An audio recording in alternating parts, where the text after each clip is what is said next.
Matthew chapter 27, be reading from verses 27 to 66 to the end of the chapter. Hear the word of the Lord.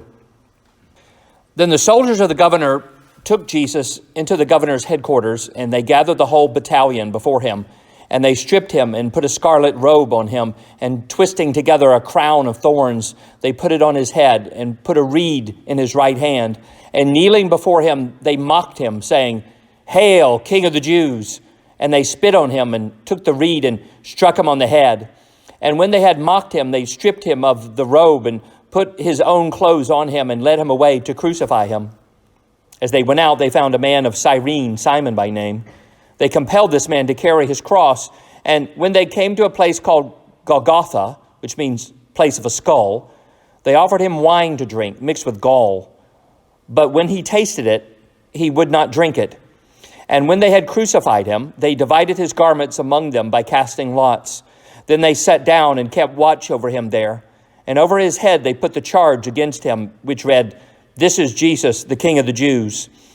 Then two robbers were crucified with him, one on the right and one on the left. Those who passed by derided him, wagging their heads and saying, "You who would destroy the temple and rebuild it in 3 days, save yourself. If you are the Son of God, come down from the cross." So also the chief priests and the scribes and the elders mocked him, saying, "He saved others, he cannot save himself. He is the King of Israel. Let him come down from the cross, and we will believe in him. He trusts in God. Let God deliver him now, if he desires him. For he said, 'I am the Son of God.'" And the robbers who were crucified with him also reviled him in the same way. Now from the 6th hour there was darkness over all the land until the 9th hour. And about the 9th hour, Jesus cried out with a loud voice, saying, "Eli, Eli, lama sabachthani," that is, my God, why have you forsaken me?" And some of the bystanders, hearing it, said, "This man is calling Elijah." And one of them at once ran and took a sponge, filled it with sour wine, and put it on a reed and gave it to him to drink. But the other said, "Wait, let us see whether Elijah will come to save him." And Jesus cried out again with a loud voice and yielded up his spirit. And behold, the curtain of the temple was torn in two from top to bottom, and the earth shook, and the rocks were split. The tombs also were opened, and many bodies of the saints who had fallen asleep were raised. And coming out of the tombs after his resurrection, they went into the holy city and appeared to many. When the centurion and those who were with him, keeping watch over Jesus, saw the earthquake and what took place, they were filled with awe and said, "Truly, this was the Son of God." There were also many women there, looking on from a distance, who had followed Jesus from Galilee, ministering to him, among whom were Mary Magdalene and Mary, the mother of James and Joseph, and the mother of the sons of Zebedee. When it was evening, there came a rich man from Arimathea named Joseph, who also was a disciple. He went to Pilate and asked for the body of Jesus. Then Pilate ordered it to be given to him.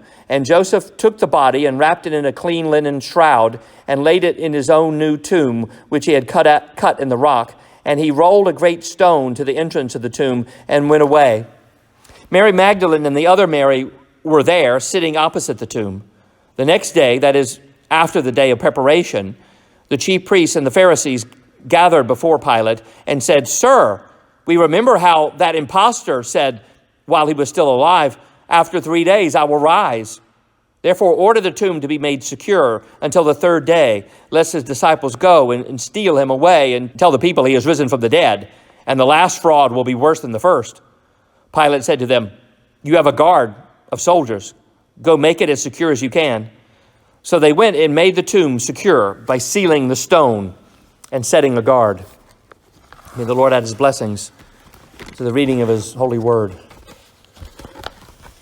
There's no correlation that I can tell between how much you can talk about something and how important it is. We can talk about sports for hours and hours. There's whole networks of radio stations that do nothing but do that, but it's not important. Then there are some of the most important things in our lives or in all of history, and yet we soon run out of things that we can say about them.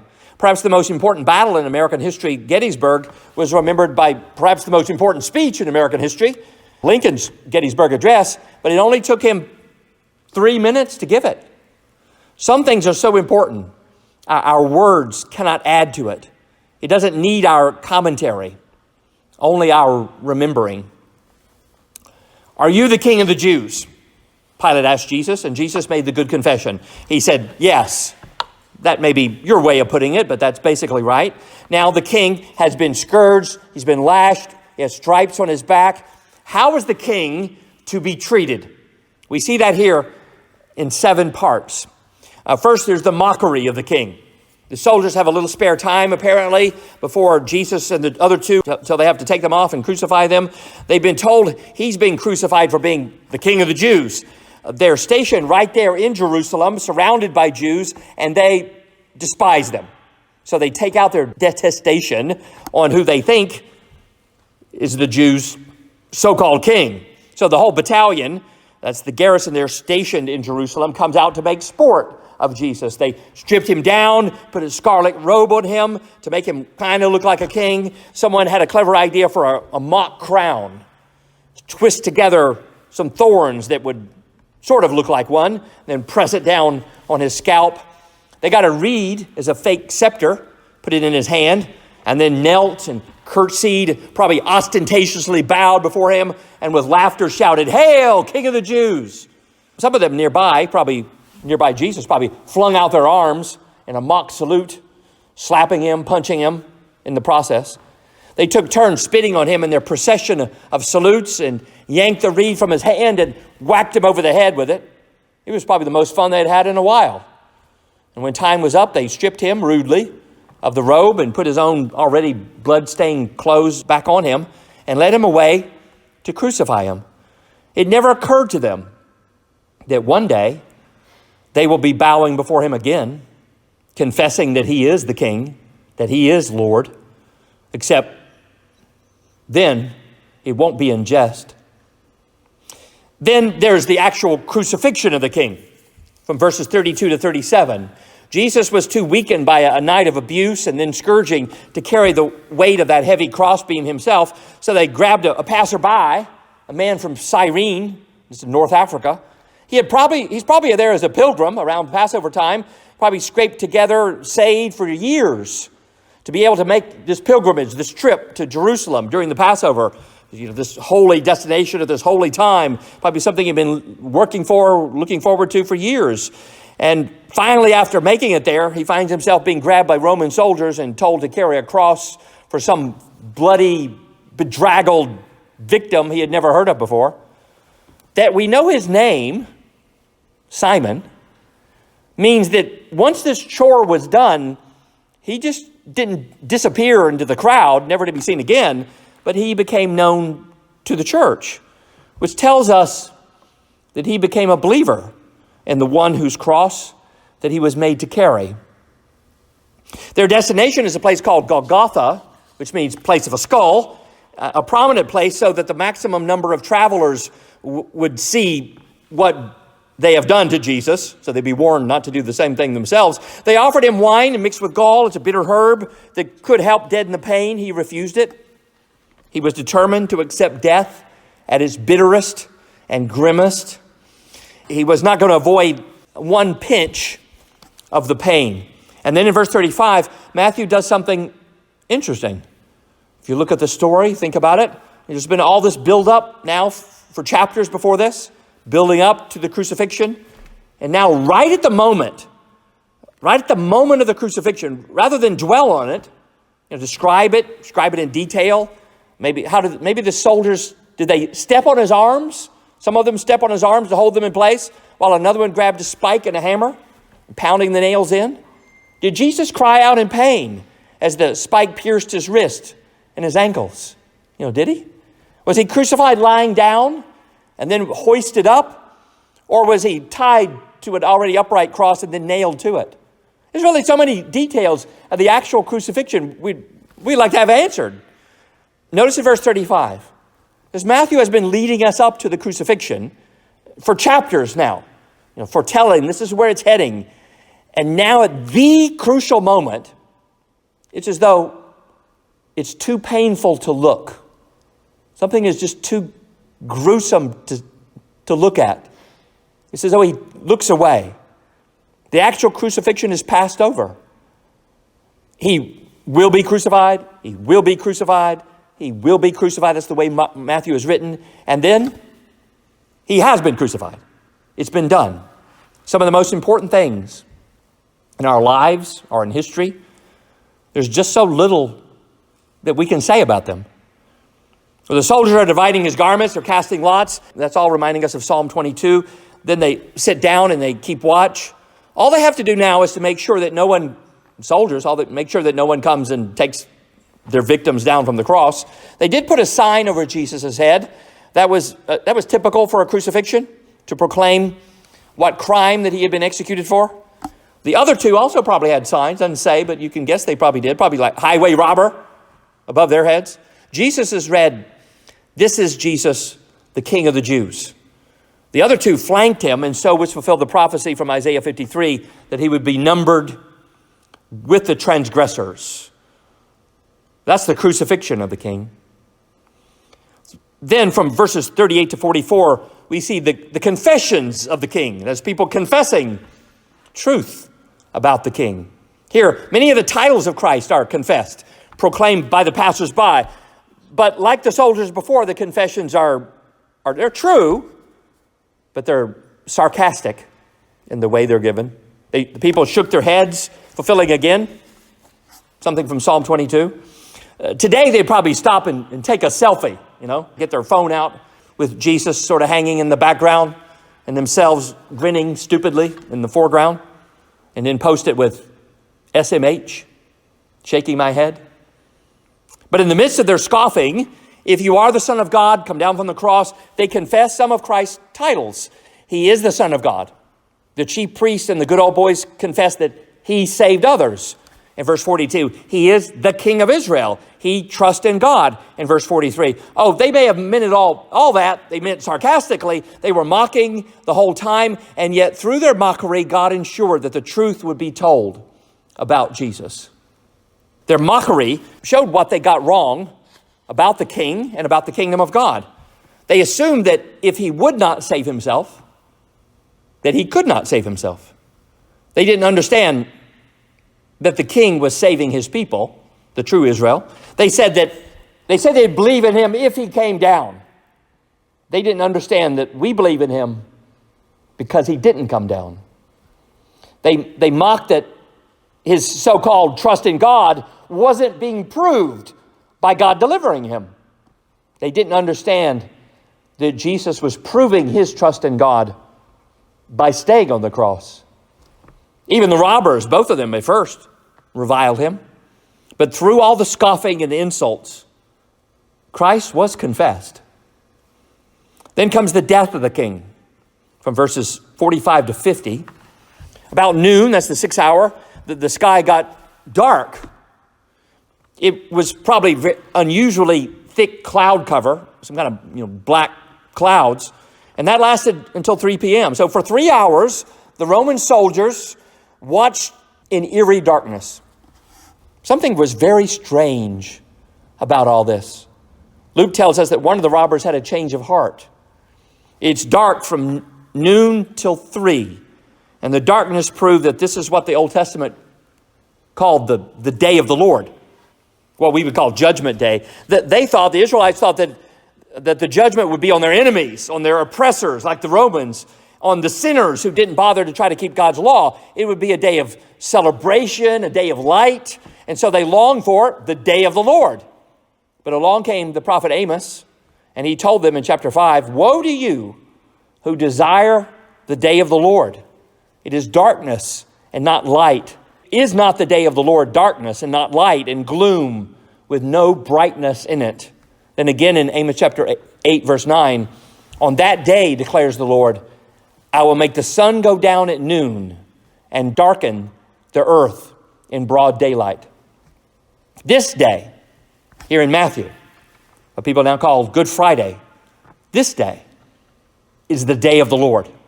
This is the day God brought his judgment for the sins of his people. He brought it on Christ on the cross and darkened the land in broad daylight as he did it. Then at 3 o'clock, Jesus cried out loudly, having to muster up his breath, his strength to get the words out in full volume. Eli, Eli, is my God, my God. The only time in the Synoptic Gospels, Matthew, Mark, and Luke, where Jesus doesn't address God as Father. Why have you forsaken me? He's quoting from Psalm 22, from the first verse. Psalm 22 expresses the pain, the forsakenness, the abandonment, the utterly dark sense of being turned away from by the Father that he had trusted in, as he who knew no sin became sin for us. Now, Matthew doesn't elaborate on that or comment on it. Neither should we, at least not right now. But neither should we avoid it or rationalize it or try to theologize it into meaninglessness, trying to maybe reconcile it with some other theology and so lose its meaning, that somehow perhaps that Psalm 22, it will end in triumph. And so perhaps some rationalize, well, Jesus intends to confess triumph. So it's still, they think, a theology of glory even on the cross. What a loss that would be to miss the cross, even while looking at the cross. Sure, Psalm 22 does end in glory. So does the Gospel of Matthew.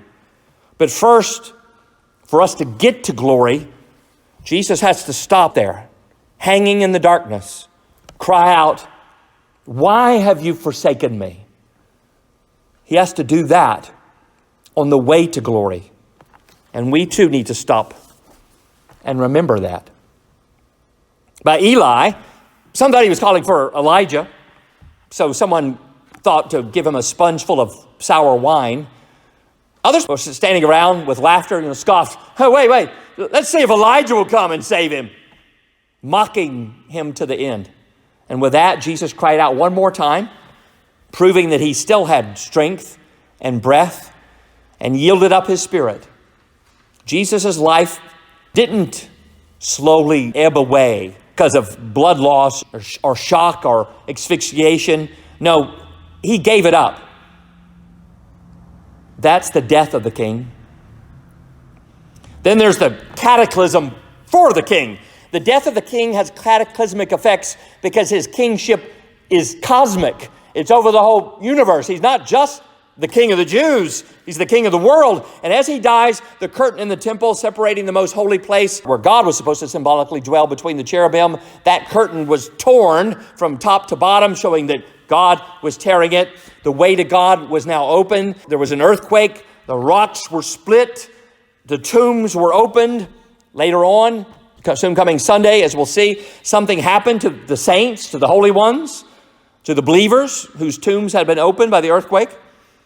And the centurion, the man in charge there with his troops, having stood there for 3 hours in this weird darkness, watching Jesus, hearing him call out loudly to God, witnessed Jesus deliberately die when he chose to, and felt the ground underneath them quaking. They confessed in verse 54, truly, this was the Son of God. What more can you say? So they bury the king. Some of Jesus' women followers, at least 3 of them in verse 56, witnessed his death. A rich man from Arimathea named Joseph, like Jesus' human adopted father who brought him into this world. Now another Joseph will be there for his burial. Joseph asked Pilate for the body. He had become a disciple of Jesus, and like a good disciple, he would tend to his needs even in death. Most crucified criminals would be dumped in a mass grave like trash, or even just literally dumped in the garbage for the birds to pick apart. Joseph, though, took the body, wrapped it in a new clean linen cloth, and laid Jesus in his own new, really expensive, rich man's tomb, fulfilling the prophecy of Isaiah 53, verse 9, that he would be buried with the wealthy. Joseph, probably with the help of his servants, rolled a huge, heavy stone, probably down a little ramp, over the entrance of the tomb. It would be too heavy for a weak, wounded man to try to roll away by himself, if somehow, impossibly, that the Romans were wrong and he wasn't dead. The women witnesses saw exactly where he was put, made a note of it, so that they would know exactly where to come on Sunday morning to finally properly treat his body. At sundown, they had to be home because that's when the Sabbath began. That's the burial of the king. Then comes the guarding of the king. It's only proper that a great king, that his burial site, have an honor guard.